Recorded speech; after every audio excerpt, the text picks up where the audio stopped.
Значи, да бидам искрен, до пред 2 години не очекував дека ДУИ може да се трансформира во политичка партија која што ќе им врши притисоци на новинарите. За волја на вистината, до пред 2 години во сите интервјуа јас што сум ги имал, дали се тоа домашни или странски медиуми, кога ме прашуваат дали имате некој притисок од владеачката партија, како новинар, не го имав почувствувано до тогаш.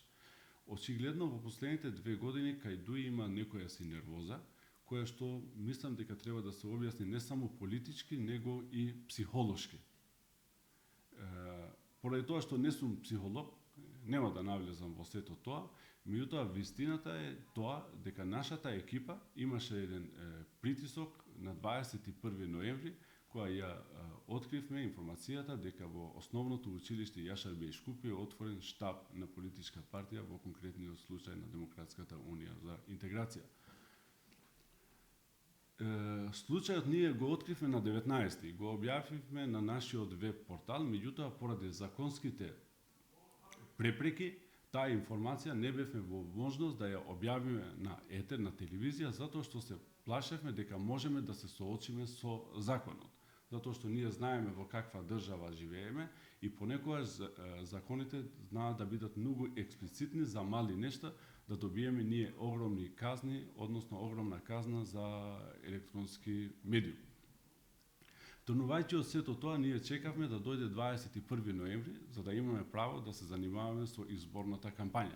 Нашата екипа беше таму, го проследи настанот, додуша сакаше да го проследи настанот, затоа што се соочивме со огромен притисок на луѓе, приврзаници на ДУИ, кои што беа околу штабот. Тој притисок, мислам дека треба да се гледа како последица на сето тоа, затоа што тој на крај крајава е еден инцидент. Дали новинарот имал притисок? Па нормално, најчовечки е да има притисок, затоа што на крај крајава се работи за млади луѓе, кои што ни на крај памет не им паѓа дека некој челник на некоја си политичка партија ќе се однесува така према нив за една информација која што е од општ јавен интерес. Дури јас не можам да сватам како господата од ДУИ, кои што имаат 14 годишна политичка кариера, односно искуство, може да си дозволат себе си да си отварат штаб во едно основно училиште. Значи, навистина тоа е несфатливо за мене како новинар кој што веќе 2 децении се занимава со ова професија. Најлошото во сето тоа е што ниту еден од челниците на ДУИ не се огради од притисокот што го направија нивните активисти на терен према нашата екипа. Се работи за една политичка партија која што цело време како параван во нивната политичка кампања ја користи Европската унија, евроатлантските интегративни процеси и САД како најголем експортер, извезувач на демократија. Значи, зборува за некоја си западна демократија, а како што впрочем рече вчера и колегата Насер Селмани од Сдруженијето на новинари на Македонија, кој што го осуди настанот, ДУИ се понекогаш се однесува према медиумите како ИСИС. Значи, ова е жалосно. Дали пријавивте некаде за овој случај? Освен што спомнате дека те занима... Да бидам искрен, мислам дека за секоја нормална држава доволно пријавување е тоа што ние го објавивме на нашите централни вести. Таа наша информација беше, таа наша вест беше шерована, споделувана од речиси сите други медиуми во државата. Се разбира зборувам за тие медиуми кои што не се под директна контрола на Демократската унија за интеграција.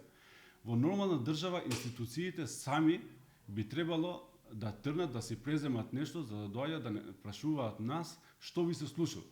До ден денеска никој не е заинтересиран за тоа што ни се случило на нас. Оградување од сето тоа, односно осудување за сето тоа што ни се случи имаше само од Сдруженијето на новинари на Македонија и сега што доаѓате вие како цивил организација. До ден денеска не. Така. Дали сте во тек, што се случи со тој штаб? Дали го затворија, дали се уште функционира? Позитивната страна на сето ова, ако се гледа другата половина од чашата, полнетата половина на чашата е што штабот се затвори вчера и мислам дека ние како медиум постигнавме одредена цел за која што бевме тргнати на самиот почеток. Значи тоа е едно позитивен сигнал, меѓутоа како што ви напоменав на почетокот, од Демократската унија за интеграција немаме ни извинување, ниту некој не побарал да не прашува што ни се случило. Демократската унија за интеграција индиректно, односно директно врши и друг притисок према нас како телевизија Шења. Ние постоиме веќе 370 дена на етерот на Македонија, национална телевизија, двојазична. И до ден денеска не се случило, со еден исклучок еднашка, никогаш да гостуваат господата од ДУИ. Ниту министрите, ниту нивните пратеници, а да не зборувам за председателот на Демократската унија за интеграција. Они си имаат тотален бойкот према телевизија Шења. Нашиот објективен став да информираме за сето тоа што се случува во општеството, они го гледат како опозиционен став. Значи, според нив, ако ние кажуваме дека некој министер од Демократската унија за интеграција изел бифтек од 5200 денари, за нив е опозиционен став. Ако ние информираме дека господата градоначалници на Демократската унија за интеграција направиле урбан хаус, улиците се како на Бангладеш, без да сакам да навредуваме на цела држава, за нив е опозиционен став. А всушност тоа е објективен став. Притоа кај нас, до ден денеска, значи зборувам за 370 дена работа на телевизија Шења како медиум, ниту еднашка, од ниту една институција не сме обвинети, зборувам за озбилна институција, дека ние сме направиле клевета на некого, сме клеветиле за нешто. Затоа што клеветата, по нашиот кодекс новинарски внатрешен, е строго забрането нешто. Така да господата од ДУИ никогаш не виделе заслуга да даваат некоја информација, односно да одговараат на нашите прашања, зошто да речеме урбаниот хаос во општина Чај. Зошто има таков урбан хаос во Тетово? Зошто улиците не се чисти? Зошто градинките не функционираат нормално како што функционираат во другиот дел на градот? Иако и таму понекогаш имаат проблеми. Например, конкретен случај, пред месец дена, предпоставам дека вие сте информирани, имаше еден настан кога 2-годишно дете беше претепано. Ние не обвинивме никого дека детето е претепано од негователката во градинката, меѓутоа родителот се сомневаше дека причина за сето тоа што се случило е некоја од негователките. До ден денеска ние немаме никаков став ниту од директорката на градинката, која што впрочем е функционер на ДУИ, ако не се лажам, ниту од општина Чај. Значи, Да. До ден денеска ние немаме никаков став од нивната страна. Или па ако ги прашуваме господата од ДУИ, зошто во училиштата во Чај учат по 40 ученици во една училница, они го сметат тоа како опозиционен став.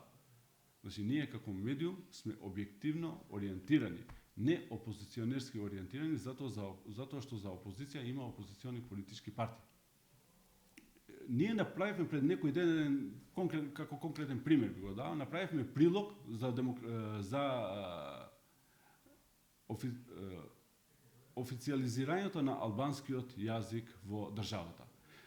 Ги собравме сите изјави на господинот Ахмети во последните 6-7 години. Еднаш кажува дека е официјален, втор пат дека не е официјален, трет пат дека е донекаде официјален, четвртиот пат дека наредниот мандат ќе го официализира.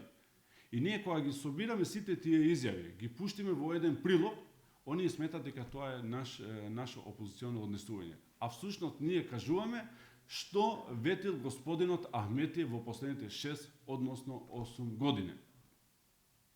Значи, ако ние објавуваме такви прилози, и ако сето тоа се смета дека е опозиционен став, јас мислам дека тоа е диктаторски став од нивна страна.